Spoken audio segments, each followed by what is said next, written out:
دوستو کسی سے اتنی ہی محبت کریں جتنی وہ آپ سے کرتا ہو، کیونکہ بے حساب محبت ہی ذہنی بربادی کا باعث بنتی ہے۔ عورت کسی خاص عمر میں نہیں بلکہ ایک خاص مرد کے ساتھ کھلتی ہے۔ شادی ہونے کا انتظار کرتی ہوئی لڑکی اور روزگار کے ملنے کا انتظار کرتا ہوا لڑکا دونوں ایک ہی قرب سے گزرتے ہیں۔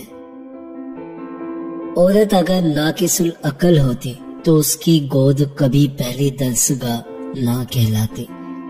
افسوس ہم ایسے معاشرے کا حصہ ہیں جہاں موبائل کا کھو جانا فجر کے کھو جانے سے زیادہ پریشان کن ہے۔ بہترین نکاح وہ ہے جس میں لڑکی کے باپ پر ایک تنکے کا بھی بوجھ نہ ڈالا جائے۔ تمہیں پتا ہے سردیوں کی سب سے پیاری بات کیا ہے؟ کھڑکیوں کے شیشوں پر جمے ہوئے اوس پر تمہارا نام لکھنا۔ مجھے آج کی یہ ترقی اچھی نہیں لگتی، دوپٹے کے بنا بیٹی اچھی نہیں لگتی۔ بیٹے نعمت ہیں، ان نعمتوں کا حساب لیا جائے گا۔ بیٹیاں رحمت ہیں اور رحمتوں کا کوئی حساب نہیں۔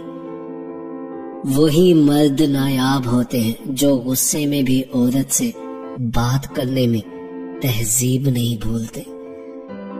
خوش تو وہ رہتے ہیں جو جسموں سے محبت کرتے ہیں، روح سے محبت کرنے والوں کو اکثر تڑپتے ہی دیکھا ہے۔ کتنے خوش قسمت ہوتے ہیں وہ لوگ جن کی محبت کا انجام قبول ہے قبول ہے قبول ہے پہ ہوتا ہے۔ عورت ملکیت کی نہیں محبت کے حصار میں جینا پسند کرتی ہے۔ جس عورت کو ہر مرد سے بات کرنے کا چسکا پڑ جائے وہ عورت کبھی محبت نہیں کر سکتی۔ اور تم کیا جانو جو شخص بد دعاؤں کا اختیار رکھتے ہوئے بھی بد دعا نہ دے، اس سے زیادہ تم سے محبت کوئی کر ہی نہیں سکتا۔ عورت جب کسی مرد کو پسند کرنے لگتی ہے تو اس کے سامنے 3 ادائیں ظاہر کرتی ہے۔ نمبر 1 وہ مسکراتی ہے۔ نمبر 2 اپنے کپڑے درست کرتی ہے۔